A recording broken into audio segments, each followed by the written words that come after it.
आज की इस वीडियो में मैं आपको बताऊंगा कि 9 और 20 EMA के साथ प्राइस एक्शन का इस्तेमाल करके हाई प्रोबेबिलिटी स्कैल्पिंग ट्रेड्स कैसे लिए जाते हैं। अब एक बात क्लियरली समझ लीजिए, अगर आप सिर्फ EMA क्रॉसओवर देखकर ट्रेड ले रहे हैं तो आपने जरूर कभी ना कभी फेक सिग्नल्स झेले होंगे। मार्केट ने क्रॉस दिखाया, आपने एंट्री ली और प्राइस वापस पलट गई। ये प्रॉब्लम सिर्फ EMA की नहीं है, प्रॉब्लम ये है कि EMA क्रॉसओवर अकेला काफी नहीं होता। जब उसके साथ प्राइस एक्शन जुड़ता है तभी एंट्री की क्वालिटी असल में इंप्रूव होती है। तो आज हम यही पूरा सिस्टम चार्ट पर स्टेप बाय स्टेप देखेंगे। एंट्री कहां लेनी है, स्टॉप लॉस कहां रखना है और एग्जिट कब करनी है, सब कुछ इसी वीडियो में। तो चार्ट खोलिए और शुरू करते हैं। सबसे पहले बात करते हैं EMA सेटअप की। अपने चार्ट्स में जाइए, इंडिकेटर्स सेक्शन खोलिए और वहां EMA सर्च करिए। पहला EMA ऐड करिए, लेंथ 9 करिए और कलर आप अपने हिसाब से सेट कर सकते हैं। मैं इसे ब्लैक रखता हूं ताकि क्लियरली दिखे। फिर दूसरा EMA ऐड करिए, इसकी लेंथ 20 करिए, इसे मैं रेड रखता हूं। अब ये दोनों लाइंस चार्ट पर दिखने लगेंगी। 9 EMA फास्ट है, यानी प्राइस के मूवमेंट को क्विकली फॉलो करती है।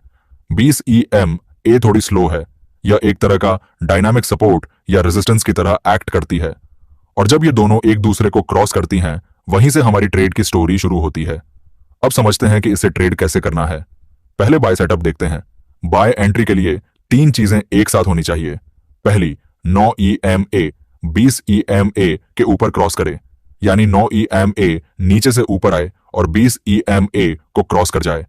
यह पहला सिग्नल है कि शॉर्ट टर्म मोमेंटम बुलिश हो रहा है। दूसरी, उसी समय या उसके ठीक आसपास एक बुलिश कैंडलस्टिक पैटर्न बने। यह हो सकती है बुलिश पिन बार, जिसमें लंबी लोअर शैडो होती है और बॉडी ऊपर की तरफ होती है, या फिर बुलिश एंगल्फिंग कैंडल, जहां एक बड़ी ग्रीन कैंडल पिछली रेड कैंडल को कंप्लीटली कवर कर लेती है। तीसरी, प्राइस एक्शन। यह कंफर्म करे कि बायर्स एक्टिव हैं, मतलब प्राइस एक रीसेंट स्विंग लो को होल्ड कर रही हो, कोई सपोर्ट जोन पर हो या पिछला हाई रिसेंटली ब्रेक हुआ हो। जब ये तीनों एक साथ मिले, वो होती है हाई प्रोबेबिलिटी बाय एंट्री। देखिए इस चार्ट पर यहां 9 EMA नीचे से ऊपर आया और 20 EMA को क्रॉस किया, और देखिए उस सेम एरिया में यह बुलिश पिंक कैंडल बनी। प्राइस एक सपोर्ट जोन के ऊपर थी। यहां तीनों कंडीशंस पूरी हो रही थीं। यह था एक क्लीन बाय सेटअप। एंट्री इस कैंडल के हाई के ऊपर मिली, स्टॉप लॉस इस पूरे सेटअप के लो के नीचे, और टारगेट कम से कम 1:3 रिस्क टू रिवॉर्ड। अब सेल सेटअप देखते हैं। सेल एंट्री बिल्कुल इसका उल्टा है। 9 EMA 20 EMA के नीचे क्रॉस करे, यानी 9 EMA ऊपर से नीचे आए। उसी समय बेयरिश पिन बार बने, जिसमें लॉन्ग अपर शैडो हो और बॉडी नीचे की तरफ हो, या बेयरिश एंगल्फिंग कैंडल बने, एक बड़ी रेड कैंडल जो पिछली ग्रीन कैंडल को कवर कर ले, और प्राइस एक्शन कंफर्म करे, कोई रेजिस्टेंस जोन पर रिजेक्शन मिला हो या रीसेंट स्विंग हाई होल्ड हो रहा हो। यहां देखिए इस चार्ट पर 9 EMA ऊपर से नीचे आया, 20 EMA को क्रॉस किया, और यहां एक बेरिश बनी। प्राइस एक रेजिस्टेंस जोन के नीचे थी।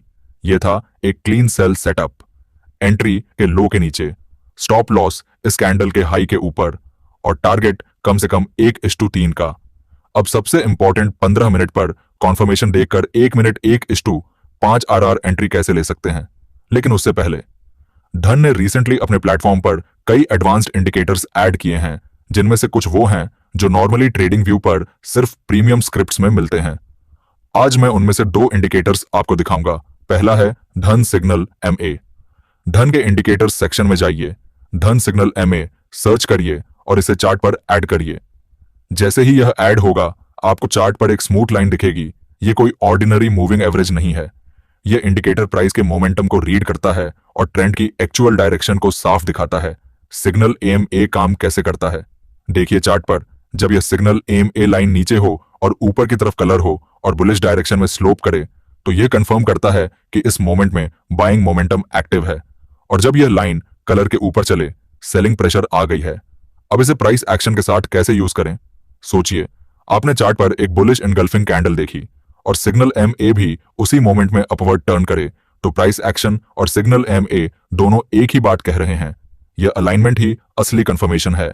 अब दूसरा इंडिकेटर EMA क्लाउड। धान के इंडिकेटर्स में जाइए, EMA क्लाउड सर्च करिए और इसे ऐड करिए। जैसे ही यह लगेगा, चार्ट पर एक शेडेड जोन दिखेगा, जैसे कि प्राइस के नीचे या ऊपर एक रंगीन क्लाउड बना हो। और यह क्लाउड देखने में जितना सिंपल लगता है, यह उतना ही पावरफुल है। यह क्लाउड 2 काम एक साथ करता है।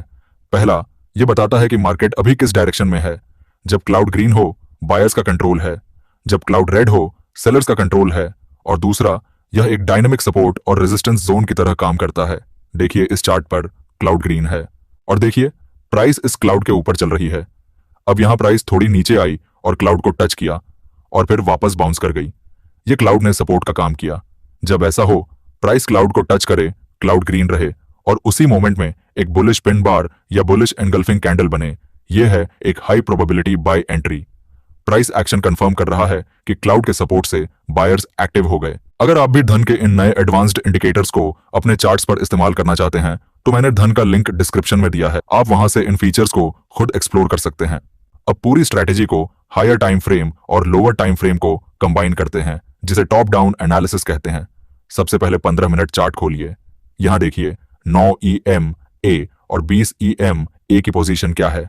अगर 9 EMA 20 EMA के ऊपर है और दोनों ऊपर की तरफ स्लोप कर रही हैं तो हायर टाइम फ्रेम पर ट्रेंड बुलिश है।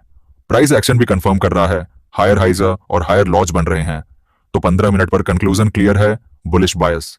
इसका मतलब 1 मिनट चार्ट पर हम सिर्फ बाय सेटअप्स देखेंगे, सेल की तरफ नहीं जाएंगे, चाहे 1 मिनट पर कितना भी अच्छा सेल सिग्नल क्यों ना दिखे, क्योंकि हायर टाइम फ्रेम ट्रेंड के अगेंस्ट जाना वो सबसे कॉमन मिस्टेक है जो स्कैल्पर्स करते हैं। अब 1 मिनट चार्ट पर आइए। यहां भी वही इंडिकेटर्स लगे हुए हैं, 9 EMA 20 EMA। देखिए यहां 9 EMA थोड़ी देर पहले 20 EMA के नीचे था और अब यहां 9 EMA ने ऊपर क्रॉसओवर दिया, 20 EMA को क्रॉस किया। उसी मोमेंट में देखिए ये बुलिश एंगल्फिंग कैंडल बनी। तीनों कंडीशंस अलाइंड हैं।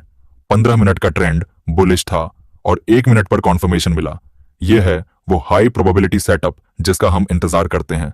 एंट्री इस बुलिश एनगल्फिंग कैंडल के हाई के ऊपर जैसे ही अगली कैंडल यहां से ऊपर जाए। स्टॉप लॉस इस एंटायर सेटअप के लोवेस्ट पॉइंट के नीचे। अगर यह लो ब्रेक हो गया तो ट्रेड इनवैलिड हो गई और बिना आर्ग्यू किए बाहर हो जाना है। टारगेट कम से कम 1:2 रिस्क टू रिवॉर्ड। अगर स्टॉप लॉस 10 पॉइंट्स का है तो टारगेट मिनिमम 20 पॉइंट्स होगा और अगर मोमेंटम स्ट्रांग हो, प्रीवियस स्विंग हाई तक भी टारगेट एक्सटेंड किया जा सकता है। देखिए एंट्री के बाद प्राइस ऊपर गई, टारगेट हिट हुआ। यह इसलिए नहीं हुआ क्योंकि सिर्फ EMA क्रॉस था, यह इसलिए हुआ क्योंकि हमने 15 मिनट ट्रेंड के साथ ट्रेड किया। प्राइस एक्शन ने कंफर्मेशन दिया, इंडिकेटर्स ने सेम डायरेक्शन बताई, सब अलाइंड था। इस पूरी स्ट्रेटजी में कुछ भी कॉम्प्लिकेटेड नहीं है। 15 मिनट पर ट्रेंड पकड़ो, 1 मिनट पर EMA क्रॉसओवर और प्राइस एक्शन का इंतजार करो